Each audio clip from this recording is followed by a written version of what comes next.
right, thank you so much. Before we leave today,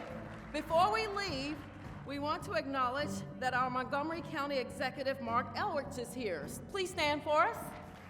Thank you so much. And if there are any other dignitaries that we failed to acknowledge, please stand at this time. Also at this time, I want to give a huge thanks to you, our audience, for coming out today.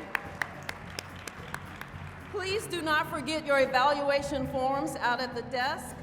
And of course, I hope you've gotten some food for thought today, and hopefully you will be a resource for someone in darkness and recognize the light. Thank you again.